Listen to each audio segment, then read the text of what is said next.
Baik, selamat malam Bapak Ibu. Assalamualaikum warahmatullahi wabarakatuh. Om Swastiastu, Namo Buddhaya. Apa kabar Bapak Ibu? Saya mute dulu suaranya, boleh ya? Agar tidak mengganggu saat kita opening.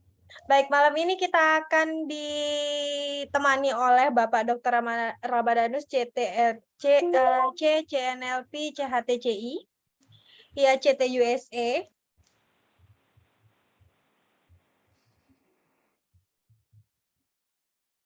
Malam ini kita akan membahas tentang Creative NLP, Practitioner Online Class.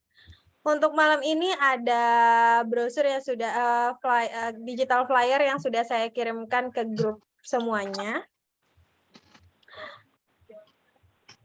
Baik, kelas online hari ini adalah kesempatan bagi kita semua untuk memperluas wawasan, mengasah keterampilan, dan menerapkan pengetahuan baru dalam kehidupan sehari-hari. Dalam dunia yang terus berubah dan berkembang, belajar secara online telah menjadi salah satu cara yang paling efektif untuk tetap relevan dan berkembang dalam karir dan pendidikan. Saya juga ingin mengingatkan kita semua untuk tetap terhubung dan mendukung satu sama lain selama proses belajar. Jangan ragu untuk berbagi pengalaman, ide, dan saran dengan sesama peserta lain ataupun trainer kami. Sebelum kita memulai, pastikan Bapak Ibu memiliki lingkungan yang tenang dan kondisi teknis yang baik untuk mengikuti kelas ini dengan lancar. Jangan ragu untuk menggunakan fitur-fitur yang udah ada di platform Zoom ini. Siapa tahu nanti Bapak Ibu ada yang ingin bertanya, bisa menggunakan fitur raise hand. Jika ada yang memiliki pertanyaan atau ingin berkontribusi dalam diskusi, itu bisa via chat, nanti akan dibacakan oleh saya kepada Bapak Dr. Ramadanus. Baik, terima kasih atas kehadiran dan perhatian Bapak Ibu semua. Mari kita bersama-sama menjadikan kelas online hari ini sebagai pengalaman belajar yang tak terlupakan. Selamat belajar dan semoga sukses. Untuk kelasnya kami akan mulai di tanggal 12 Juni 2023 sampai tanggal 16 Juni 2023 mulai jam 19.30 waktu Indonesia Barat sampai 21.30 waktu Indonesia Barat. Baik, sebelum kita memulai kelas malam ini, mari kita berdoa menurut agama dan keyakinan kita masing-masing agar ilmu yang kita dapat hari ini bisa kita terapkan di kehidupan sehari-hari sebagai amal yang baik dan memperlancar komunikasi kita dengan orang sekitar kita. Baik, berdoa dipersilahkan.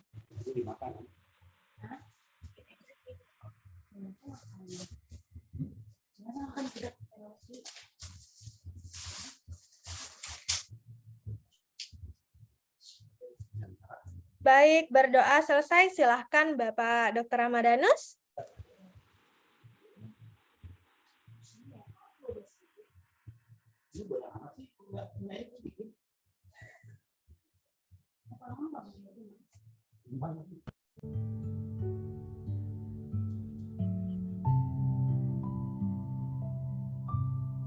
Assalamualaikum warahmatullahi wabarakatuh. Bapak Ibu, apa kabarnya semua? Semoga dalam kondisi yang baik, kondisi yang sehat, kondisi yang berbahagia, Bapak Ibu ya. Alhamdulillah pada kesempatan malam hari ini, saya Dr. Ramadanus, biasa disapa dengan Dr. Rama. Sebentar, saya ambil dulu ya. Dapat bermuajahah bertatap muka dengan Bapak Ibu sekalian. Syukur dan saya sangat berbahagia bisa bertemu Bapak Ibu di kelas Zoom online ini. Baik Bapak Ibu, malam hari ini kita bicara tentang Neuro-Linguistic Programming secara kreatif. Dan malam ini adalah preview kelasnya untuk menyambut kelas penuhnya di tanggal 12 sampai 16 Juni 2023. Bapak Ibu, tentu nggak asing ya mendengar kata bahasa. Karena bahasa adalah sesuatu yang memang dibutuhkan dalam segala hal. Ketika kita membeli laptop atau komputer, laptop dan komputer pun juga butuh yang namanya bahasa yang disebut dengan bahasa pemrograman. Setiap benda itu punya bahasanya. Setiap makhluk itu ada bahasanya. Hewan pun juga punya bahasanya. Bagaimana dia bisa berkomunikasi, begitu juga dengan manusia, mampu berkomunikasi ketika memiliki bahasa. Nah, ketika kita bicara tentang NLP, tentu ada yang udah nggak asing apa itu NLP. Dalam ilmu kesembuhan atau mental health, maka NLP ini salah satu cara gitu atau salah satu tools kita untuk bisa membantu mempercepat kesembuhan. Dalam dunia pendidikan, maka guru yang belajar ilmu Neuro Linguistic Programming ini atau NLP, maka dia akan mudah menyentuh perasaan dari anak muridnya. Seorang ibu atau ayah, ya, ketika dia belajar ilmu NLP, maka akan mempermudah dia berkomunikasi dengan pasangannya dan juga dengan anak-anaknya tanpa menggurui. Bahkan dengan ilmu ini akan mempercepat sugestinya diterima atau dipahami oleh lawan bicaranya. Nah, teman-teman, untuk menggambarkan tentang apa itu NLP, saya pengen cerita nih. Teman-teman bersedia nggak dengerinnya? Jika berkenan, silakan untuk nulis di chatnya. Karena saya pengen tahu apakah Bapak Ibu semua bisa mendengar suara saya. Oke. Oke. Ya, baik. Terus sangat bersedia?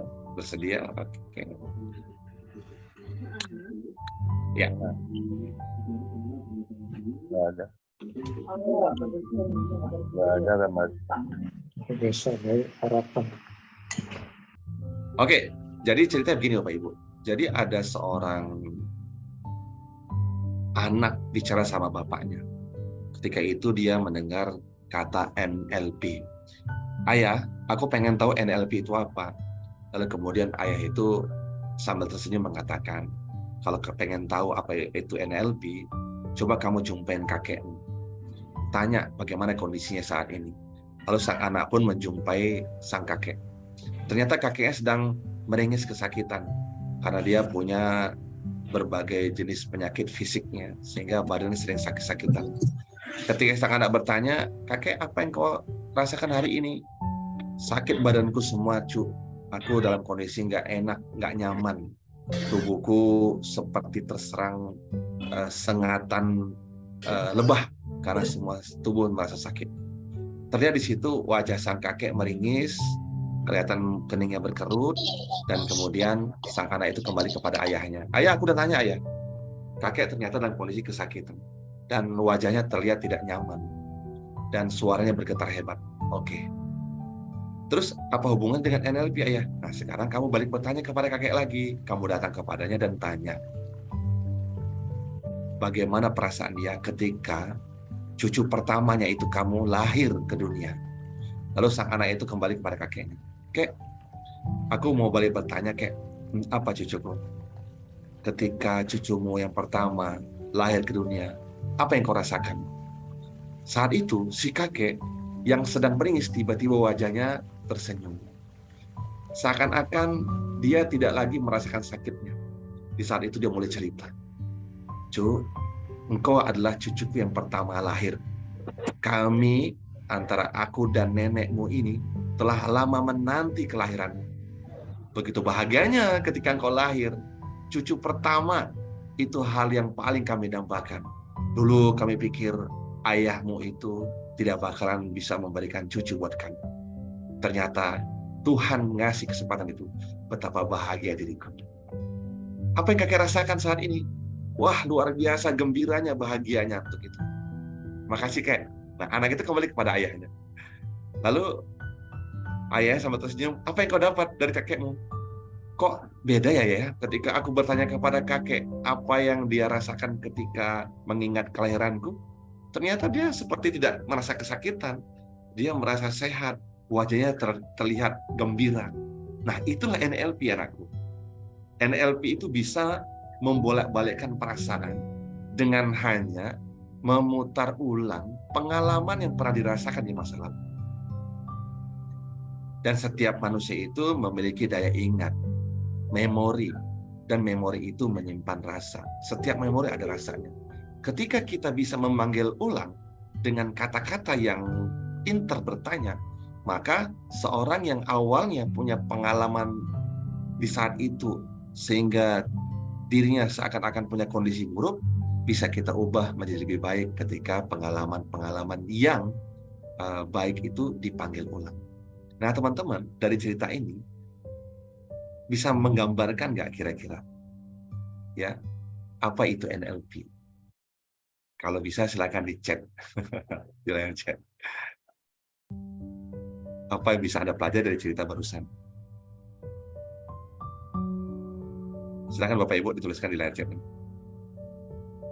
Atau sebelum Anda menuliskan lagi, saya ingin bercerita lagi. Bapak Ibu masih di sini? Halo Bapak Ibu, cek satu. Sorry, coba. Masih ya? Khawatir nanti hilang sinyal di saya ya. Oke. Nah, apa yang bisa dipahami Bapak Ibu? Ya, tapi ini bukan bicara tentang regresi, tapi bagaimana kita meminta pengalaman orang itu kembali dihadirkan dengan bahasa yang kita program. Jadi banyak orang menderita ya karena dia mengakses pengalaman membuat dia menderita. Ketika seorang NLPers atau pelaku NLP mampu berbahasa sehingga seorang itu bisa kembali kepada pengalaman-pengalaman yang menyenangkan, maka ya perubahan kondisi itu bisa terjadi. Ya, bahasa bisa mempengaruhi perilaku. Benar Pak Ihsan. Oke, yang kedua saya pengen cerita tentang seorang wanita. Wanita ini sebelum dia menikah dengan pacarnya, dia udah membuat kesepakatan. Mas, nanti kalau engkau melamarku dan kita menikah, aku kepengen kita punya rumah sendiri. Aku tidak mau tinggal bersama dengan orang tuamu. Ternyata pacarnya, seorang pria, itu mengatakan, mohon maaf ya, Dik, aku pengen jadi anak yang berbakti buat mamaku. Bukankah mamaku sekarang tinggal sendiri, dan aku adalah anak cowok satu-satunya. Aku pengen berbakti kepadanya. Mohon dong, Dek, izin ya, kamu bisa belajar bagaimana menjadi menantu yang baik buat mama. Boleh ya kita tinggal bersamanya. Akhirnya mau tidak mau, sang wanita pun juga mengiyakan. Dan akhirnya mereka menikah. Ternyata dalam pernikahannya, rasa takut atau kekhawatiran yang awalnya dia alami, itu memang terjadi. Dimana ketika menikah, tinggal bersama mertua, dia merasa ada dua kepemimpinan di sana. Ada kepemimpinan sang suami dan juga kepemimpinan mertuanya. Dia merasakan begitu sengsara karena mertuanya terlalu banyak ngatur. Tidak hanya mengatur keluarga mereka, tetapi sang ibu seakan-akan membenci menantunya ini. Sumpah serapah yang sering diucapin. Marah tiap waktu ketika berjumpa. Membuli aja. Sehingga sang wanita ini sakit hati. Di antara rasa sakit hati yang dia derita, berhari-hari, berminggu-minggu, berbulan-bulan, bahkan ada beberapa tahun, sehingga dia merasa nggak tahan lagi. Ada dua pilihan yang dia pikirkan. Dia mengakhiri hidupnya atau dia mengakhiri hidup si mertuanya. Dengan berpikir panjang, akhirnya dia mencoba peruntungan. Gimana caranya bisa menghilangkan nyawa mertuanya. Karena dia udah nggak sanggup lagi mendengar ocehan dari mertuanya. Pergi ke tukang obat, lalu kemudian dia bertanya, Pak, ada nggak jual racun? Untuk apa? Aku nih punya masalah dengan mertua. Mertua ini menyakiti hatiku. Setiap waktu ucapannya menyakitkan. Jadi panjang ceritanya sehingga tukang obat ini mengatakan, ada si racun yang sekali tengguk langsung mati. Cuman kalau misalkan hari ini ku berikan kepada ibu, kekhawatiranku adalah akan mudah dicium oleh pihak aparat dan tentunya kita berdua bisa masuk penjara, Bu. Terus gimana, Pak? Kalau masalahku ini tidak terpecahkan, aku butuh obat itu. Begini aja, Bu. Aku punya racun dan racun ini tidak sekejap mati. Perlu 21 tetes. Diteteskan di makanannya. Agar tidak ketahuan, Maka saran saya adalah ibu mesti belajar untuk memasak masakan yang disukai oleh ibu mertua. Jadi mulai hari ini ibu harus belajar memasak masakan yang disukai oleh mertua. Yang kedua, supaya tidak ketahuan, ibu mesti banyak-banyak belajar untuk bisa tersenyum di hadapan mertua, supaya mertua nggak gampang sakit hati, mertua nggak gampang mencium sesuatu. Jadi ibu pura-pura aja sayang sama mertua. Dicermin tiap hari, bercermin ya, untuk belajar tersenyum, sehingga ketika mertuanya nyakitin hati ibu nggak gampang sakit hati. Pura-pura aja Bu, tahan diri ibu, bersabar. Sampai hari ke-21 dia akan mati. Baiklah, si ibu tadi membeli racun yang siap diberikan kepada makanan si ibu. Jadi tiap hari dia belajar melalui YouTube, ya. Dia tanya sama suaminya apa yang disukai oleh ibunya. Dia memasak masakan itu. Tiap hari dia ngetok pintu. Mah, aku barusan masak, mah. Ayo kita makan. Nah, ketika hari pertama dia memasak masakan itu sudah dapat ejekan. Alah, cari perhatian, kata begitu kan. Enggak, mah. Ini kan karena tugasku melayani mamahnya suami, ya. Dan mama suami adalah mamaku juga. Jadi sumpah serampah sambil makan, disumpah serampahin, dibully dan sebagainya. Tetap dia bertahan walaupun dia pengen marah, pengen nangis, pengen banting pintu, pengen banting meja gitu ya. Tapi dia mencoba untuk bertahan karena hanya 21 hari saja. Hari pertama lulus, dia bisa bertahan. Hari kedua dia tetap masakin dan setiap masakan itu ditetesin racun. Sampai akhirnya setiap hari itu terjadi perubahan. Yang awal-awalnya mamanya suka menceramahinya, suka menghinanya, suka mencaci maki dirinya, tapi kesininya berhari-hari kemudian mamanya sudah makan sambil tersenyum dan tidak banyak bicara lagi. Hingga di hari ke-20, teman-teman. Di hari ke-20, si mama ngaku dengan jujur. Nak, maafin mama ya, kalau selama ini mama menyakiti perasaan. Mama tahu engkau pasti sakit hati. Karena sesungguhnya mama itu cemburu dengan mama cuma punya anak satu-satunya, yaitu suamimu. Mama merasa kamu merampok dia, merampok hatinya, sehingga berpindah dari mama. Makanya mama marah kepadamu. Tapi mama lihat kamu kok nggak pernah marah ya, kamu berubah, nak. Kamu sayang kepada mama gitu.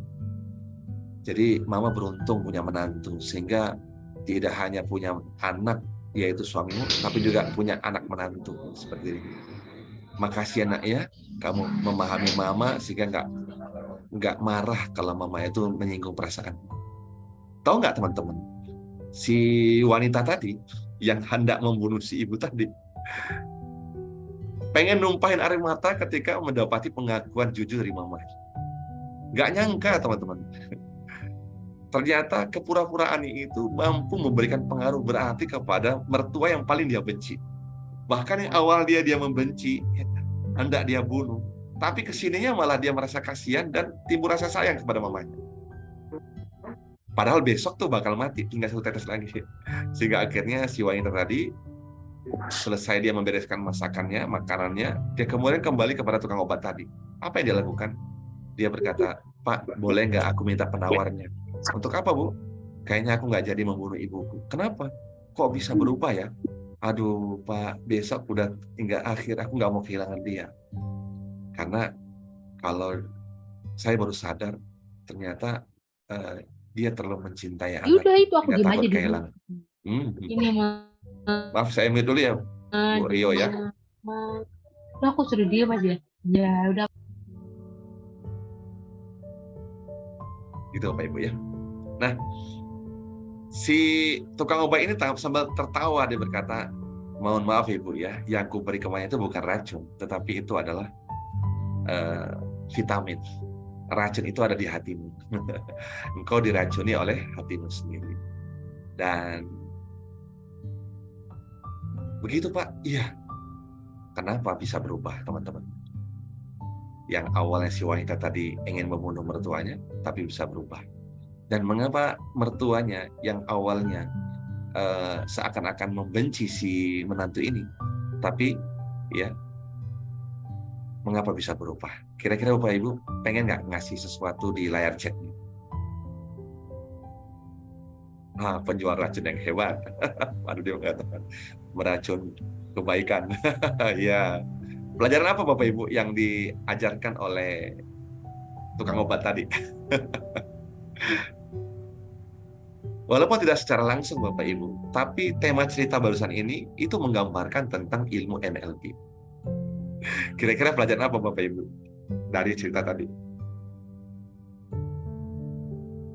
Mengubah perasaan akan menghasilkan perubahan lainnya. Masya Allah. Belajar memahami, oke. Kebaikan melahirkan kebaikan, oke. Apalagi ketulusan hati akan merubah tabiat orang lain, oke. Bahasa bisa mengubah perilaku, baik. Ya, apalagi? Ada lagi yang mau disampaikan, teman-teman? Menarik ya ceritanya. Menguji kesabaran, oke. Semua yang Bapak Ibu sampaikan itu benar dari sudut pandang yang masing-masing. Nah, penjual racun memiliki kebijakan yang sempurna, layaknya setiap hipnoterapis, baik, bagus. Kekuatan kata-kata tukang racun menjadi semangat buat menantu berusaha membunuh mertuanya. Oke. Ada lagi yang lain? Kepura-puraan baik akan menjadi baik benar. Oke, benar. The map is not the territory. Masya Allah. Apa yang kita pikirkan belum tentu yang sebenarnya. Wah, ini udah mengenal ilmu NLP. Bagus ya. Banyak cara memberikan kebaikan tanpa disadari. Benar sekali. Ini dokter NLP-nya loh. Bahasa lembut bisa merubah benci menjadi kasih sayang. Benar ya. Bagus banget ya. Ada lagi Bapak Ibu? Mindset dapat diubah. Wow, keren. Semua yang Bapak Ibu sampaikan itu benar semua Bapak Ibu. Kita belajar dari tukang obat ya. Bagaimana beliau mengajarkan kepura-puraan ya, ternyata tidak bisa dibedakan oleh pikiran kita. Dan memang pengen mengubah sesuatu, kita bisa belajar dari kepura-puraan. Benar apa yang disampaikan oleh beberapa teman-teman tadi. Ya, sebenarnya yang dilakukan oleh tukang obat tadi adalah dia menggunakan bahasa tertentu sehingga si wanita itu bisa melakukan sesuatu. Bahasa yang mendorong seseorang melakukan sesuatu. Bahasa yang diinstal di dalam pemikiran seseorang sehingga seorang itu melakukan sesuatu. Itulah NLP. Neuro Linguistic Programming. Ya, neuro mewakili sistem saraf manusia, sistem pikiran. Linguistik itu adalah mewakili bahasa yang digunakan sebagai alat komunikasi manusia, dan programming adalah perilaku yang terjadi hasil dari penanaman bahasa. Jadi neuro linguistic programming itu artinya adalah ya seni berbahasa, ya seni berbahasa yang membuat seseorang itu melakukan sikap tertentu. Dan uniknya Bapak Ibu, ya kepiawaian kita berbahasa bisa untuk dipakai secara pribadi ataupun orang lain, bisa menentukan nasib seseorang. Karena para ahli mindset itu mengatakan bahwasanya seseorang berpikir, maka isi pikirannya adalah bahasa. Dan bahasa yang ada di dalam pikirannya itu akan menentukan perasaan. Ya. Jadi ketika seorang itu di dalam pikiran diisi dengan kata-kata atau bahasa, maka bahasa itu akan menghasilkan perasaan-perasaan. Yang dengan perasaan itu seseorang akan bersikap. Nah, sikap yang dihasilkan oleh pikiran, ya, yang bermetamorfosis menjadi bahasa atau perasaan, sehingga sikap yang dilakukan terus-menerus akan menjadi ya kebiasaan atau habits. Dan orang yang terbiasa melakukan kebaikan atau keburukan, maka dia akan menjadikan kebiasaan itu mengkarakter pada dirinya. Dan kalau orang sudah punya karakter jahat atau sudah punya karakter baik, maka menentukan nasib kehidupannya. Orang yang melakukan kebaikan yang terus-menerus, dia akan punya karakter yang baik, maka nasibnya cenderung baik. Dan seseorang ketika terbiasa ya memiliki sikap yang buruk atau merespon sesuatu dengan sikap-sikap yang buruk, dan dia terbiasa menjadi kebiasaan yang buruk, dan akhirnya dia akan punya karakter buruk dalam hidupnya, dan itu akan menentukan nasib kehidupannya. Bapak Ibu pernah dengar cerita tentang Buya Hamka. Buya Hamka itu pernah dibully oleh seorang pemuda. Buya Hamka itu disapa oleh seorang pemuda, "Buya, aku baru pulang dari Arab Saudi. Aku menemukan pelacur di sana." Sambil tersenyum, Buya tidak tersinggung ya. Beliau mengatakan, "Aku juga baru pulang dari luar negeri, khususnya dari Amerika. Aku tidak menemukan satu sosok pun pelacur di Amerika." Seorang pemuda itu mengatakan, nggak mungkin lah. Nggak mungkin di Amerika nggak ada pelacur. Di Arab Saudi aja ada pelacur, masa di Amerika nggak ada? Lalu kemudian Buya Hamka mengatakan, "Iya, mengapa aku tidak menemukan pelacur di Amerika? Karena isi kepalaku itu tidak ada kata-kata pelacur. Sehingga aku tidak akan termotivasi untuk mencari pelacur. Kemanapun aku pergi, aku tidak akan pernah menemukan pelacur. Beda dengan Anda. Anda isinya di otak Anda adalah waita-waita yang kasihan, ya gitu ya. Lalu kemudian Anda akan dipertemukan dengan mereka. Itulah nasib Anda. Apa yang kau pikirkan, maka itulah yang terjadi dalam hidup Anda."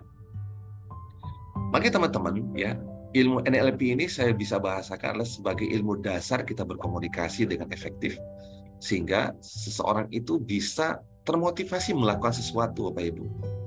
Maka seorang tua, ya, diharapkan tidak terlalu banyak menasihati anaknya. Tetapi dia memiliki kepiawaian berbahasa sehingga isi bahasanya itu hanya kalimat pertanyaan yang baik, dan pertanyaan yang baik dari orang tua lebih baik daripada nasihat yang baik kepada anak.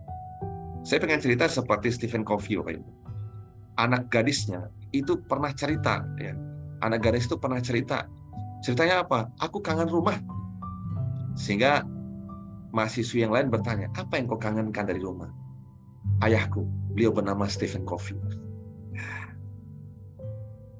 "Di antara yang kau rindukan dari sosok ayahmu itu apa?" Nah, ayah itu pernah menangkap basah perasaanku ketika aku mengatakan kepada dia ada perasaan gimana gitu dengan teman laki-lakiku di sekolah. Ternyata ayahku nggak marah. Ayahku nggak ngasih nasihat apa-apa kepadaku. Dia hanya bertanya, "Apa yang kau maksudkan dengan perasaan itu, anakku?" "Nggak tahu, ayah. Setiap melihat dia, aku tuh kayak kesemsem gitu, gembira gitu, seneng gitu." "Oke, engkau gembira, nak? Wah, luar biasa. Terus, apa yang hendak engkau inginkan dengan perasaan itu?" Jadi, Stephen Covey itu pintar berkata-kata, nggak nyinggung perasaan anaknya, bahkan membuat si anak itu cenderung kepengen cerita gitu. Sehingga Stephen Covey itu pintar menggali perasaan anaknya dan membuat anaknya itu mudah berbicara apa yang terkandung dalam pikiran dan perasaan. "Ya kayak gitu ya, aku pengen kayak kawan-kawan itu." "Apa itu?"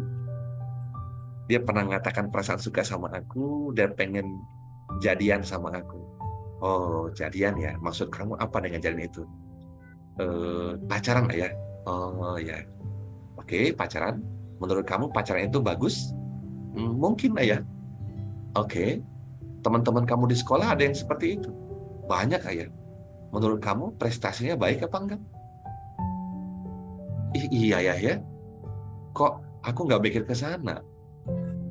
Teman-temanku yang pacaran malah mereka jeblok nilai ya. Mereka jadi nggak semangat belajarnya, asik ngedate terus ya. Enggak lah ayah, aku nggak mau seperti mereka. Aku nggak mau, ayah. Ya sekedar suka aja deh, ayah." Wah, gitu.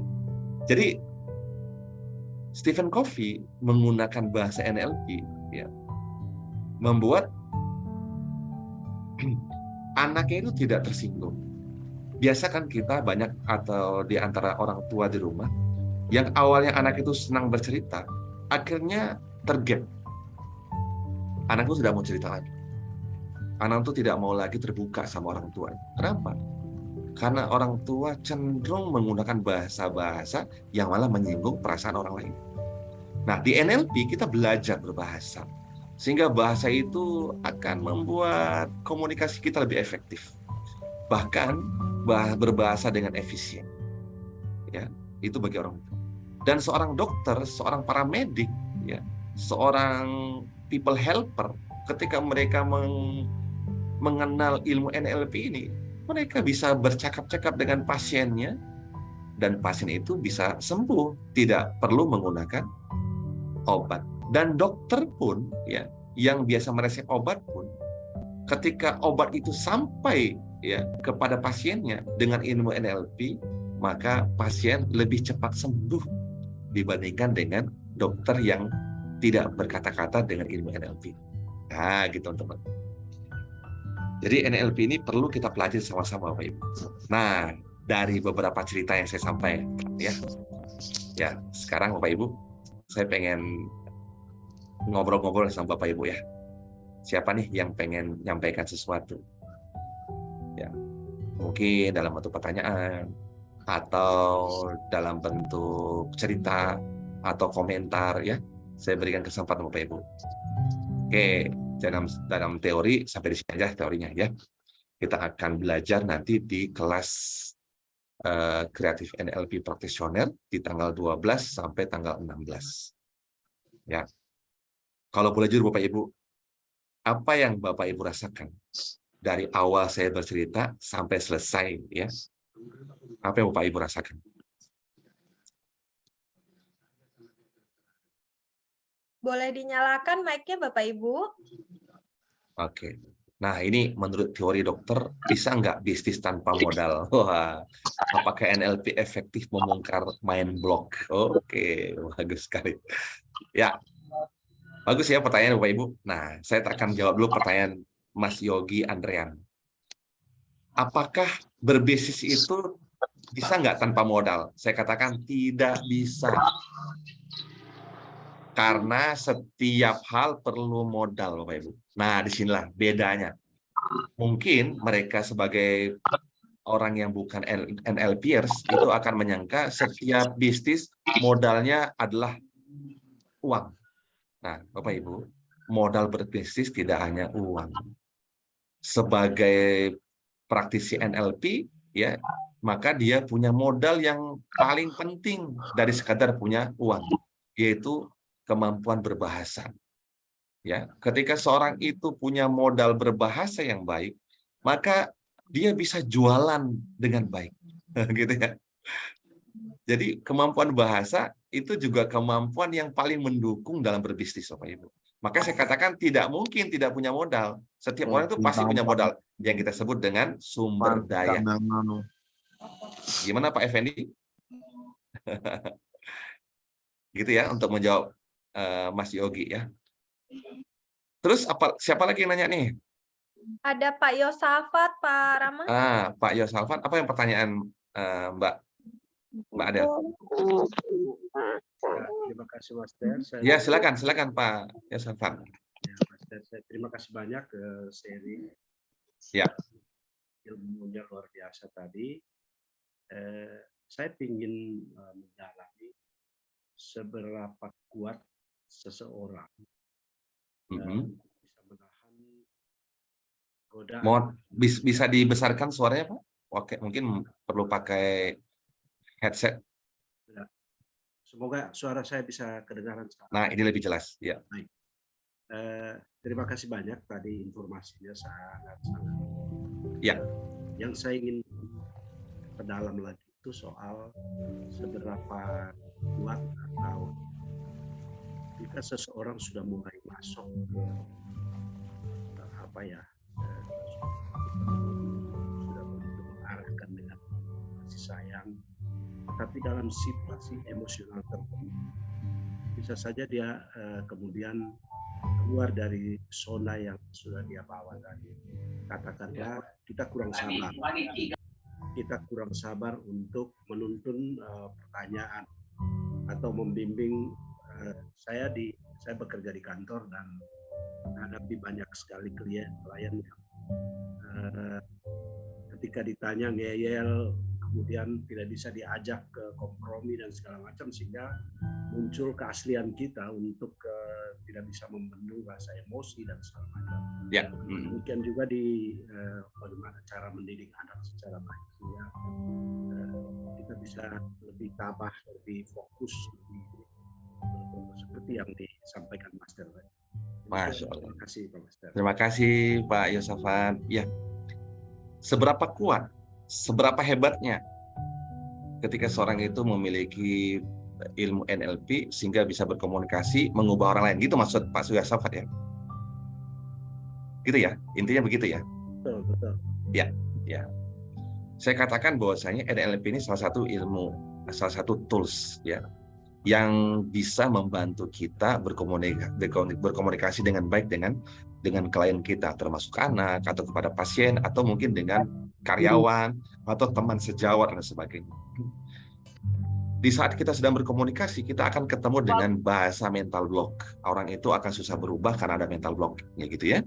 Nah, ketika kita belajar NLP, kita akan belajar orang-orang yang sulit untuk berubah itu punya mental block. Di NLP kami sebut dengan istilah limiting belief atau keyakinan yang terbatasi. Ya, seorang itu untuk berubah tapi nggak mampu berubah karena ada keyakinan tertentu, Pak Yosafat. Ya, masa lalu, pendidikan, kultur membuat mereka itu sulit berubah. Bahkan ada bahasa ngeyel tadi itu ya. Maaf, ini suara siapa ya?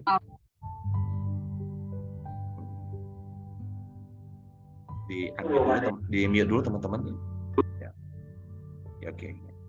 Jadi gitu Pak. Jadi ketika ada seorang itu ngeyel, tidak mau berubah, itu memang karena ada limiting belief. Nah, ketika kita belajar NLP, kita akan lebih sabar gitu ya, menghadapi mereka karena kita paham betul setiap orang itu punya pembatas yang membatasi dia untuk berubah. Nah, ketika kita belajar NLP, kita tahu jurus-jurusnya. Kalau orang itu denial gitu ya, suka nolak, atau mungkin victim mentality, dia itu mental korban gitu ya, atau mungkin dia itu suka nyari alasan sehingga dia kalau misalkan nih datang ke kantor telat aja, sering bos akan bertanya, mengapa kamu terlambat? Ini pertanyaan yang bahaya sekali Pak Yosafat. Ya, sebagai bos atau sebagai pimpinan atau sebagai leader, ketika bertanya mengapa terlambat, nah pertanyaan mengapa terlambat itu akan dijawab dengan alasan-alasan yang bisa dibuat, gitu Pak Yosafat. Ya, contoh misalkan dia akan mengatakan, mohon maaf ya Pak, rumah saya jauh, makanya saya akan sering terlambat. Yang kedua, mohon maaf ya Pak, saya kan wanita, saya harus melayani suami dulu sebelum berangkat. Apalagi bukan hanya sekedar tulang rusuk, saya ini tulang punggung juga di keluarga. Jadi apa-apa harus saya tanganin. Emang ada suami sih, ya suaminya gitu. Jadi ada saja alasan yang membuat dia sulit untuk berubah. Ketika Pak Yosafat belajar NLP, Pak Yosafat akan memahami, oh orang seperti ini selalu nyari-nyari alasan gitu kan. Kita bisa bertanya nih, Bu, apakah Ibu tahu peraturan di perusahaan kita bahwasanya kalau hadir sebelum pukul 7.45? Oh, saya tahu. Menurut Ibu, apakah Ibu bisa datang lebih awal dari itu? Bisa, Pak. Apa yang Ibu lakukan supaya Ibu bisa datang lebih awal? Oh, saya akan bangun lebih pagi. Oh, saya akan melayani suami lebih awal. Mempersiapkan semuanya dari sejak sebelum tidur. Jadi kita bisa membuat dia lebih berdaya Pak untuk berubah, gitu ya. Dari sekadar kita bertanya mengapa, gitu ya. Ini salah satu alasan kenapa kita belajar NLP Pak, gitu ya. Nah, gimana menurut Pak Yosafat? Bisa dipahami Pak? Sangat. Alhamdulillah. Makasih Pak Yosafat. Oke, jadi kita bisa mengubah perilaku orang lain ketika kita mengetahui bahasa. Dan juga bahasa yang sesuai dengan setiap orang. Jadi setiap orang itu punya bahasa yang berbeda, Pak. Jangankan bahasa cintanya seorang itu bisa berubah, bisa beda-beda. Ya, bahasa cintanya anak, gitu ya, bisa sentuhan, ya kan? Berarti kalau kita menggunakan sentuhan, berarti modalitas anak itu apa? Kinestetik, gitu kan? Maka dia akan merasa dicintai, akan merasa dihargai ketika seseorang atau ayahnya itu menggunakan bahasa nonverbal, bukan bahasa lisan atau bahasa verbal. Maka belajar NLP, kita juga dituntut bisa menggunakan bahasa-bahasa nonverbal. Gitu ya Pak Yosafat, contohnya. Kalau misalkan anak itu memang senangnya nada suara, gitu ya, maka seorang ayah seperti Pak Yosafat itu nanti akan berbahasa dengan intonasi yang menyenangkan sambil bernyanyi, sambil bersenandung. Dia akan senang, begitu Pak. Kalau dia suka dengan bau-bauan, maka kita akan berbicara sebelumnya kita menyiapkan aroma terapi misalnya gitu ya. Dia akan senang gitu. Nah, itu dalam segi penerimaan bahasa. Tidak sekedar itu, karena memang saya basicnya medis ya, dan juga kesehatan, tidak hanya mental juga fisik, maka memang ilmu NLP ini sangat berperan ya, membantu klien medis. Itu kira-kira untuk menjawab Pak Yosafat. Ada lagi yang lain Bapak Ibu yang raise hand? Kalau belum ada, saya akan jawab yang dari chatting dulu ini.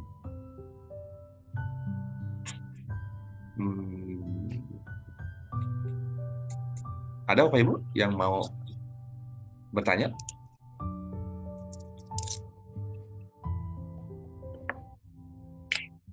Silakan Pak Gunawan mau bertanya.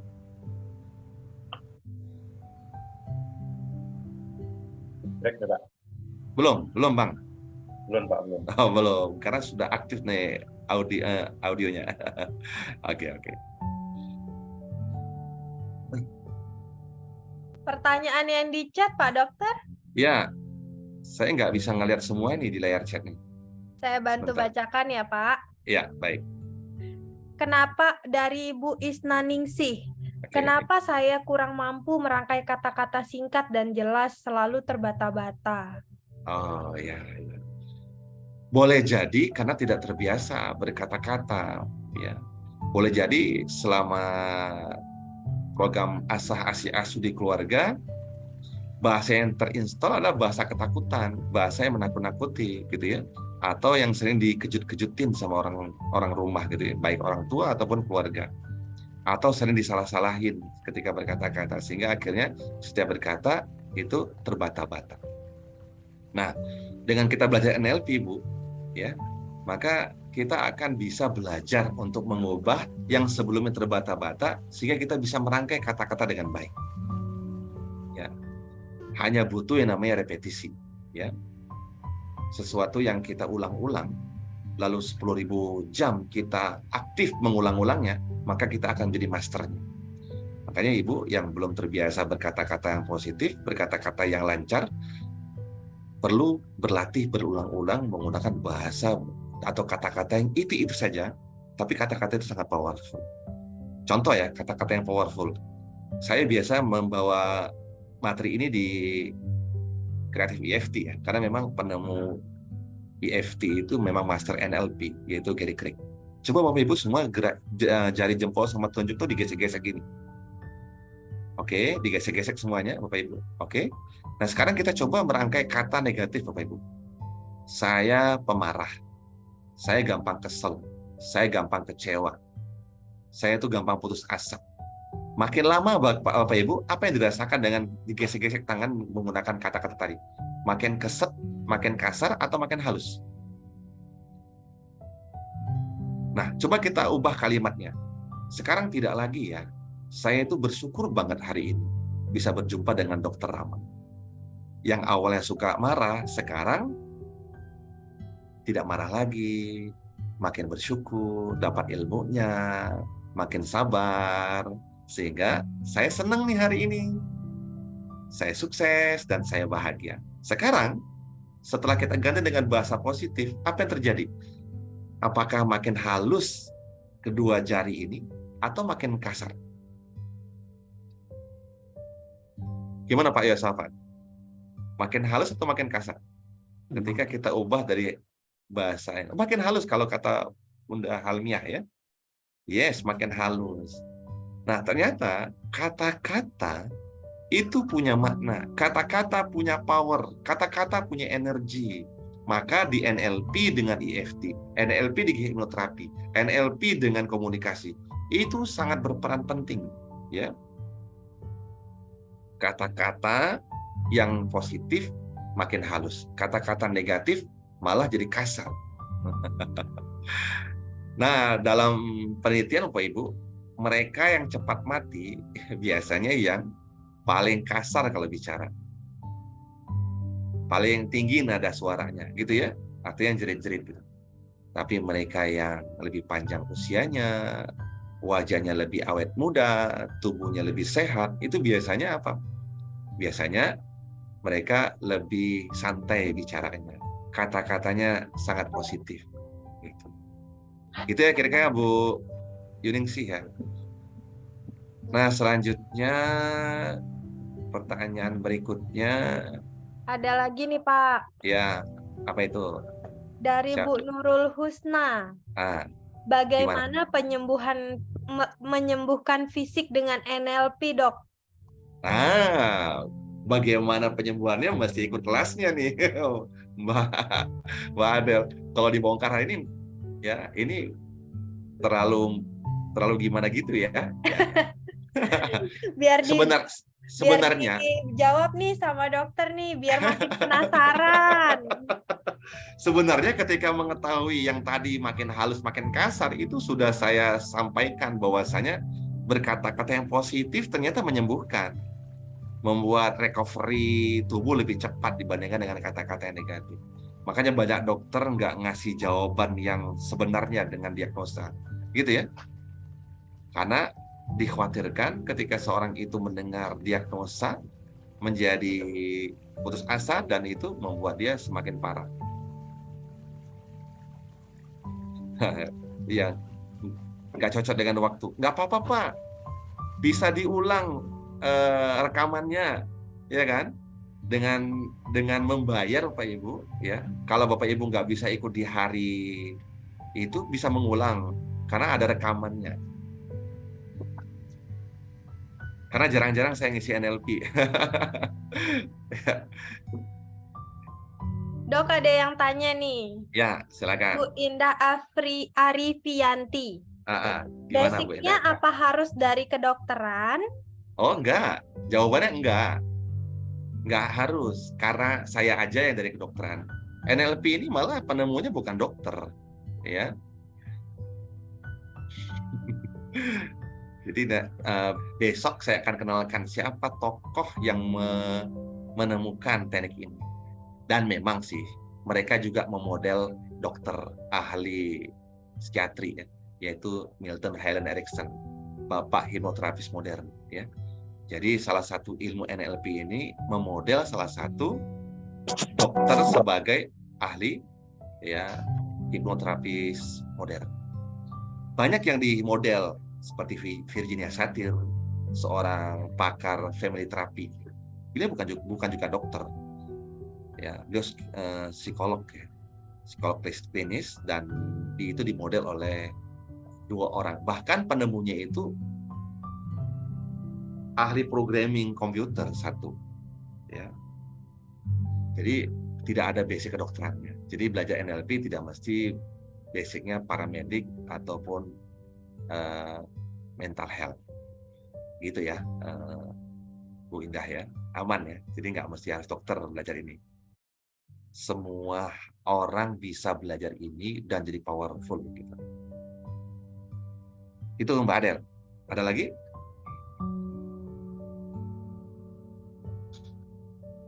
Lagi dicariin nih Dok pertanyaannya. Oke. Nah, ini dari Pak Yusuf Balikpapan. NLP masuk gelombang apa ya, Dok? NLP masuk gelombang apa? Di semua gelombang. Mau beta bisa, mau di gelombang alfa bisa, di gelombang theta bisa, di gelombang delta juga bisa. Ya. Jadi di semua gelombang bisa. Dan enaknya menggunakan NLP ini, sugesti bisa masuk tanpa membuat klien tidur gitu sebenarnya. Dan seseorang itu bisa masuk ke gelombang theta juga tidak perlu harus tutup mata. Jadi dengan NLP kita bisa masukin sugesti di gelombang beta sekalipun. Kalau kita ketemu sama orang yang hebat logikanya, nah kita bisa menggunakan logika NLP. Sehingga beta ngelawan beta, keren kan? Jadi apapun gelombangnya kita bisa jabani lah gitu ya dengan ilmu NLP. Itu Ada Mbak Adel. lagi nih dok, Ya, dari Pak silakan. Yogi Andrean. Nah, Emang bisa emosional bawaan usia tua dirubah menjadi lebih baik dok? Apakah ketika usia sudah tua sulit untuk mengubah sifat aslinya? oke. Ya, itu semua tergantung kalau dia mau belajar atau tidak. Setiap orang yang pengen belajar bisa mengubah hidupnya kok. Yang nggak bisa yang nggak mau berubah, yang nggak mau belajar, ya. Setiap orang yang punya niat untuk berubah, dia akan belajar, maka dia akan jadi. Sebagai contoh gini, kita kan terjebak dengan situasi di mana pengen di kondisi nyaman, gitu kan? Sehingga takut dengan kondisi yang tidak nyaman. Nah, kita mesti keluar dari zona nyamannya. Dengan cara apa? Bertemu dengan zona yang tidak nyaman dan kita belajar, gitu. Nah, orang-orang yang sudah terbiasa ngomong kasar, gitu ya, itu zona nyamannya kok. Bahkan dia mengatakan bahwasanya aku udah begitu, susah diubah. Nah, berarti kan dia sudah nyaman dengan kondisi itu. Dia harus keluar ke zona yang tidak nyaman. Dengan cara dia masuk kepada kondisi membiasakan hal-hal yang baik, dia akan belajar dari awal yang nggak suka jadi suka, gitu. Nah, itu perlu dituntun dengan ilmu NLP. Insya Allah bisa. Bisa ya. Jadi bukan tergantung usianya, ya. Asalkan dia mau belajar. Kecuali kalau memang udah nggak bisa dipakai lagi pikirannya, kan gitu. Maka NLP sulit menembusnya. Ada Pak Tri, Vice Chair. Silakan Pak Tri. Terima kasih dari Jogja, Pak. Wah, salam kenal Pak Tri. Silakan. Jogja. Jadi NLP itu sebenarnya kalau saya kemarin kan lihat juga ya, Pak Andi itu kayak hipnotis terselubung ya. Ya. Cara menyampaikan soft sekali loh, Pak. Benar. Itu juga NLP. Ya. Jadi dari yang Bapak sampaikan tadi, tanpa disadari ya, kita masuk mempengaruhi dia dalam rangka untuk memperbaiki atau merubah mindset dari mereka itu. Benar sekali. Kira-kira begitu ya, Pak ya. Benar sekali. Terima kasih Pak Tri. Yang saya lihat seperti itu. Jadi bagaimana kata-kata baik tadi yang disampaikan pertama bisa merubah atau apa yang dipikirkan orang belum tentu sama yang diterima orang lain. Ya, benar sekali. Terima kasih. Sama-sama Pak Tri. Ya. Nah, apa beda belajar hipnosis dengan belajar NLP? Ya, keduanya punya sesuatu gitu ya. Dan bisa digandengkan. Keduanya kompatibel gitu ya. Seorang pakar hipnosis butuh NLP. Dan pakar NLP ya itu sudah hipnosis ya. Seperti Pak Tri mengatakan hipnosis terselubung istilah bahasanya. Ya. Jadi seorang pakar hipnosis perlu baca NLP, dan di NLP juga secara internasional ketika belajar NLP mereka juga dapat skill hipnosis gitu. Itu ya untuk menjawab secara sederhana hari ini. Nanti kalau mau tahu lebih dalamnya, ya jeroan-jeroannya tentang NLP sehingga bisa membedakan NLP dengan hipnosis, nanti ya di kelasnya tanggal 12 sampai 16.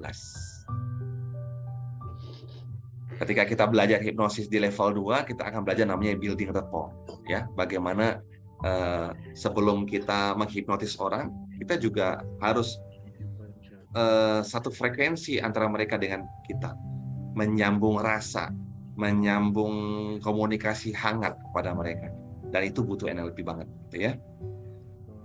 Oke, cukup? Mbak Adel dan teman-teman? Sedikit mungkin Pak, saya mau tanya. Silakan Pak Tri. Tidak pernah memakai NLP dalam rangka untuk memotivasi kinerja, ya. Ya. Kita punya hampir 4.000 pegawai itu, kita bawa di satu. Nah itu apakah memang? Tapi saya tidak mengevaluasinya setelah itu. Apakah bisa pengaruh terhadap motivasi kerja ya, Pak? Iya. Gimana Pak Tri? Yang jadi keresahannya apa? Dengan NLP itu, kami pakai untuk itu waktu itu kita mengundang seorang master NLP untuk meningkatkan kreativitas dan sebagainya. Iya. Dia ada namanya NLP panggung ya, di mana ketika seorang motivator dia menggunakan NLP ya sebatas di situ aja kan. Nah, ketika seorang leader, dia bisa menggunakan NLP lebih dalam lagi. Dia bisa menggunakan teknik TOTE namanya, ya, di mana seorang itu akan terevaluasi. Jadi setiap kata-kata leadernya tadi, sehingga bisa dievaluasi dalam bentuk kerja, ya, outcome yang dihasilkan, ya. Jadi banyak teknik-teknik itu yang nanti dievaluasi, karena memang salah satu pilar dari NLP itu adalah outcome, ya, hasil, berorientasi pada hasil. Jadi kalau perubahan itu memang masih dievaluasi, Pak Tri. Jadi memang sebenarnya kalau NLP itu lebih cocoknya juga kepada leader-leader ya Pak ya. Jadi dia bisa mengarahkan orang yang dipimpinnya menuju tujuan atau goal yang diinginkan oleh perusahaan. Oke, terima kasih. Benar sekali Pak Tri, luar biasa Pak Tri. Menguatkan ya Pak Tri, insya Allah. Ayo teman-teman, saya tunggu di tanggal 12 sampai 16. Baik, Dokter Rama, sepertinya sudah lewat 10 menit dari waktu yang kita sudah tentukan. Bapak Ibu malam ini sepertinya sangat antusias bertanya. Silakan Bapak Ibu untuk kelasnya. Saya ulangi lagi di tanggal 12 sampai tanggal 16 Juni 2023. Kita akan mulai Zoom meetingnya itu mulai dari jam 19.30 sampai jam 21.30. Nanti jika Bapak Ibu yang berhalangan ketika ada kelasnya, Bapak Ibu bisa memutar kembali rekamannya, karena kami akan membagikan rekamannya kepada Bapak Ibu yang ikut. Baik, untuk malam ini cukup sekian untuk tanya jawab malam ini. Dokter Rama ada tambahan? Cukup deh Mbak Adel. Insya Allah semangat nih ketemu ya di tanggal 12. Baik Bapak Ibu, untuk pendaftaran bisa menghubungi CS masing-masing yang Bapak Ibu kenal sangat dekat dengan CS teman-teman di kantor. Untuk pendaftarannya sudah kami buka sampai tanggal 12. Seatnya sangat terbatas. Jika Bapak Ibu ingin mendaftar, silakan menghubungi CS yang lain atau boleh dengan saya, Adelia. Baik, terima kasih Bapak Ibu untuk malam ini. Semoga pembahasan malam ini bermanfaat untuk kita semua. Izin Ibu Adelia, potong. Iya, Pak Gunawan, silakan. Ini NLP, saya kan masih pemula dari Riau. Kemudian apakah di pemula itu kan ada tahap 1 dan tahap 2 begitu. Kemudian apakah di NLP ini ada tahap 1 apa 2? Kemudian kalau saya besok ikut, itu udah tahap keberapa? Apa kelanjutannya atau masih data? Bagaimana keterangannya kira-kira? Basic Pak Gunawan. Aman.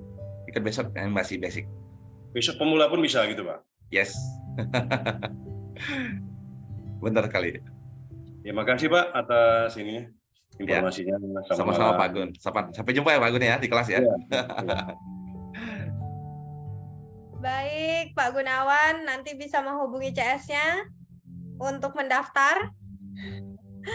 Terima kasih Bapak Ibu yang luar biasa untuk malam ini. Semoga pembahasan kita malam ini bermanfaat untuk kita semua dan bisa diterapkan pada kehidupan sehari-hari. Terima kasih untuk Pak Dr. Ramadan sudah menyampaikan materi malam ini. Semoga pembagian ilmunya bermanfaat untuk kita semua, menjadi amal yang baik untuk kita semua. Sekian dari saya. Assalamualaikum warahmatullahi wabarakatuh. Om Swastiastu, Namo Buddhaya. Kita live sama-sama ya Bapak Ibu. Terima kasih, Master. Terima kasih, Mbak.